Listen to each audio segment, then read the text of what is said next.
Riddler is asking for you. The killer left this for the Batman. Why is he writing to you? Paul, I want to start with you. Rob was saying in a different interview that, you know, he had to really, really like overact just to be able to emote through the mask. I was wondering, can you talk about sort of your process in trying to do that? Because it's, he at least has his mouth to show, even your eyes are covered by like fogged up glasses at times. So how did you emote through all that? And did you get any say in sort of the mask and the costume?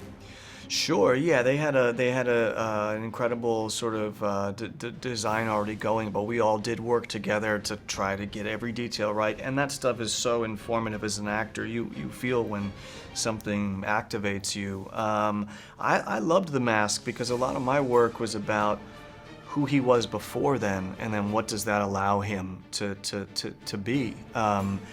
And Matt, I think the script was so good, and he's such a great filmmaker. That's just about trust, right? So if he or Greg Fraser, our DP, you know, says maybe if something we have to worry about something reading on camera, but otherwise, man, this guy Edward Nashton, the Riddler, like his emotions are running hot. So I wasn't ever too worried about what was going to come through. I just tried to go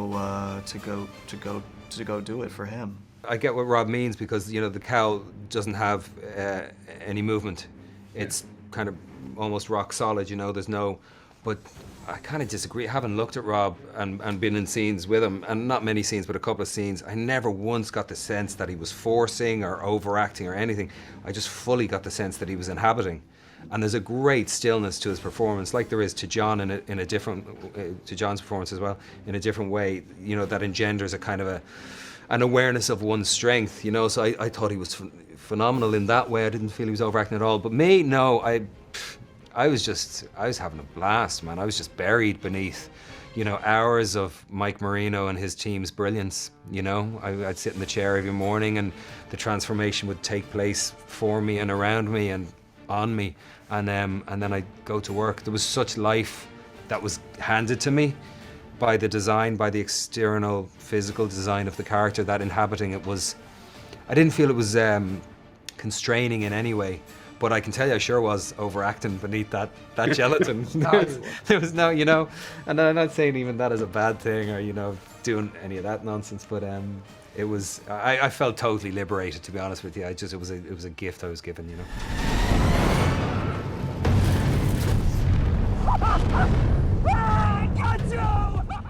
Carmine Falcone is you know, he does not physically wear a mask, but do you think metaphorically without getting... Yeah, he has a mask. He's got those dark glasses. Yeah. I think that was kind of essential for me, to have those glasses. Yeah. So he's a subterranean creature.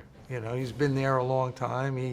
He kind of lives a parasitic existence, you know, and he's a predator. And there are a lot of people like that. You know, they look for people's vulnerabilities.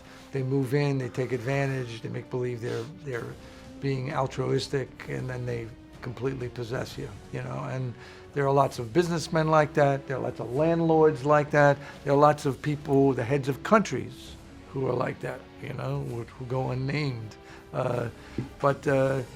So to last a long time, you know, you can't always show your face, because then the milk expires. What's going on?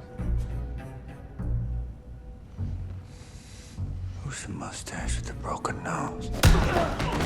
You know, in going back and reading, particularly the contemporary versions of, or contemporary set of comics, like the Frank Miller stuff, I was really excited by this idea of Gordon as, you know, honorable, but also as flawed.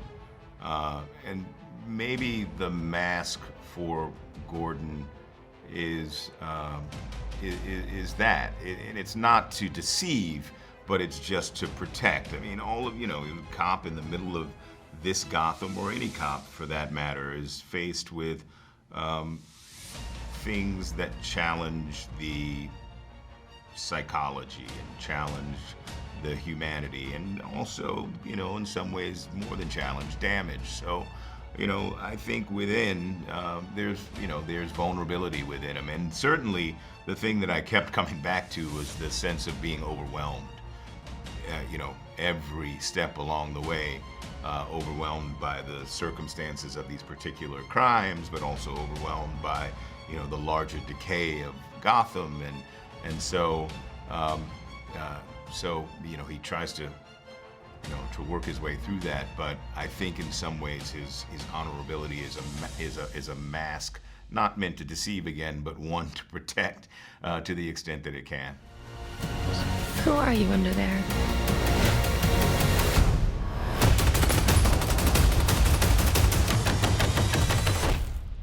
I'm vengeance.